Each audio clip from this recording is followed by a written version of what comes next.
Breaking news చూస్తున్నాం. Station Ghanpur MLA Kadiyam Srihari Palla Rajeshwara రెడ్డిపై కీలక వ్యాఖ్యలు చేశారు.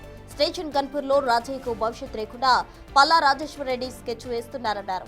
పంచాయతీ ఎన్నికల్లో రాజయ్య తిరిగితే బీఆర్ఎస్ కు ఓట్లు రావని పల్లానే ప్రచారం చేశారన్నారు. రాజయ్యను జీరో చేయడానికే పల్లా స్కెచ్ వేశారని, సొంత పార్టీ వారే ఆయన్ను బొందబెట్టాలని చూస్తున్నారన్నారు. కొరివి దయ్యాల వల్ల కేసీఆర్ బయటకు రాలేకపోతున్నారని, ఆ కొరివి దయ్యాలలో పల్లానే పెద్ద కొరివి దెయ్యమని ఆనాడే కవిత చెప్పారన్నారు.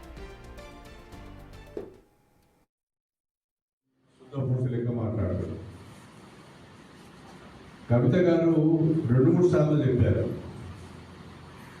కేసీఆర్ చుట్టూ కొరివి దయ్యాలు తిరిగినాయి, ఈ కొరివి దయ్యాల వల్ల పార్టీ భ్రష్టపడుతున్నది, కేసీఆర్ బయటకు రాలేకపోతున్నాడని చెప్పి ఆ కొరివి దయ్యాల పేరు కూడా చెప్పింది. చాలా జిల్లాలకు వెళ్ళినప్పుడు బీఆర్ఎస్ నాయకుల పైన, బీఆర్ఎస్ ఎమ్మెల్యేల పైన, బీఆర్ఎస్ సంబంధించిన మంత్రుల పైన తీవ్రమైన పదజాలతో సాక్ష్యాలతో సహా ఆమె విమర్శలు చేస్తున్నారు.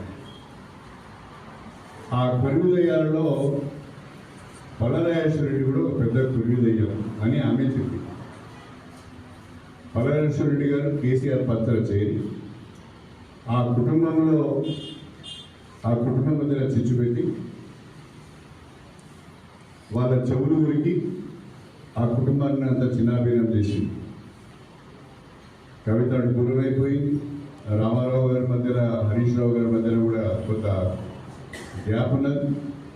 వీటన్నిటికీ కారణం ఈయన మనుగడ కొరకు పార్టీని భ్రష్టపట్టించాడు. చివరికి కల్వకుంట్ల కుటుంబాన్ని కూడా భ్రష్టపట్టించాడు. ఆయన ఇక్కడ వచ్చే నీతి వాక్యాలు మాట్లాడతాడు, సుతపుస్తు లెక్క మాట్లాడతాడు, నిజాయితీ పరుడు లెక్క మఫూజు కొట్లాడతాడు.